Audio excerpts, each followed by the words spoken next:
Bonsoir Olivier Jeanne. Bonsoir. Merci d'être sur notre plateau. Vous êtes le directeur général délégué de Uniskip. Alors, qu'est-ce que Uniskip? Alors Uniskip, c'est une fintech française et également africaine qui ambitionne en fait de mettre à disposition des solutions de paiement, de transfert, de crédit, de paiement en plusieurs fois, de paiement récurrent, de paiement fractionné et énormément de services à destination des entreprises. Et votre objectif? Notre objectif, c'est de révolutionner le paiement à notre manière. Je m'explique. Ce qui nous intéresse, c'est d'aujourd'hui pouvoir toucher la cible de la masse. Nous ne voulons pas mettre en place une solution élitiste, une solution uniquement réservée à la classe moyenne et à la classe supérieure. Nous souhaitons faire en sorte que, dans un village, quel que soit le pays d'Afrique, on soit capable en fait, de manière très simple d'avoir les usages qu'on peut trouver en fait, dans d'autres zones du monde. Alors, quelles sont justement les problématiques pour lesquelles vous souhaitez apporter des solutions? Là, vous dites que vous êtes présent dans plusieurs pays africains. Est-ce que vous avez un exemple concret, par exemple? Tout à fait. Alors, nous avons commencé d'abord par une présence sur les 28 pays d'Europe, parce que nous avons une activité qui nécessite beaucoup de légal, et nous sommes également présents à Haïti et dans les Antilles. Une fois que nous avons été présents partout sur ces territoires, nous avons commencé à Abidjan. Donc nous sommes basés à Abidjan sur le VGE et nous avons aujourd'hui 180 collaborateurs à Abidjan. D'Abidjan, nous avons commencé à travailler au Mali et donc nous avons ouvert en fait une antenne à Bamako et cette antenne nous a permis d'attaquer en fait la partie microfinance. Et justement, sur les problématiques que vous avez pu rencontrer avec votre expérience géographique qui est riche, les problématiques ici en Afrique et quelles sont vos solutions? Alors, les solutions, elles doivent répondre à des problèmes qu'on peut remarquer en fait sur le territoire. Si je prends par exemple l'exemple de la carte bleue, il y a très peu de personnes bancarisées avec une carte bleue, par exemple en Côte d'Ivoire. Par contre, quand on passe la mer Méditerranée, on se rend compte que tout le monde paye sans contact, grâce à une carte bleue. Quand on revient de l'autre côté de la Méditerranée, on se rend compte qu'il n'y a pas de TPE, pas suffisamment. Donc le paiement sans contact, il est difficile à mettre en place ici.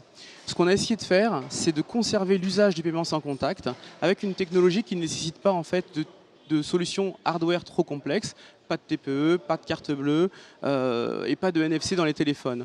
Donc on a une solution par QR code qui permet par exemple quand vous allez à la caisse d'un supermarché d'avoir connecté à la caisse un écran qui affiche un QR code. Vous sortez votre téléphone, vous appuyez sur la fonction Skip Scan de votre application, vous scannez, c'est payé.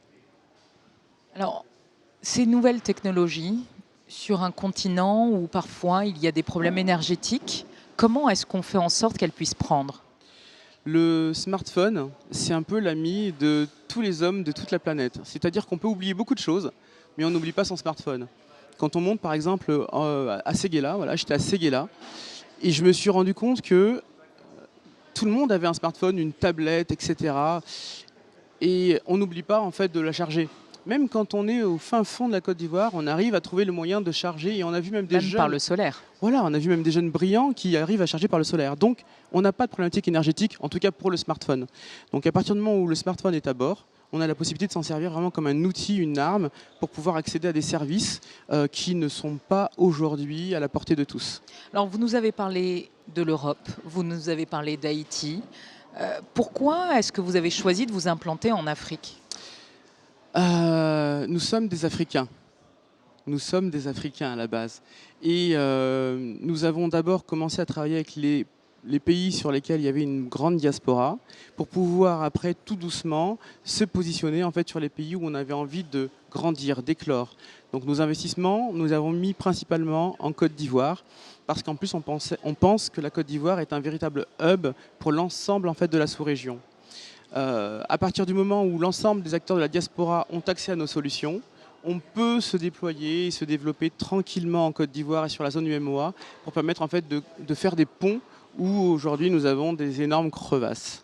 Et donc les perspectives, c'est le continent entier? Exactement, le continent entier, toujours dans le respect des velléités, des besoins des populations. Et surtout, ce qui nous importe, c'est de faire quelque part de notre passage un passage qui a du sens et donc d'être utile.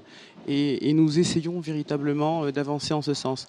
Nous avons d'ailleurs signé un contrat avec le ministère de l'Emploi et la Poste de Côte d'Ivoire pour embaucher 1000 jeunes. Donc nous en sommes déjà à 180 et toutes les semaines en fait on a des sessions de jeunes qui rentrent en fait et qui sont formés et qui proposent en fait les solutions directement aux populations sur le territoire. Une belle lancée. On vous souhaite encore plein de succès chez Uniskip. Merci beaucoup d'avoir accepté notre invitation sur Inspire and Connect. Merci.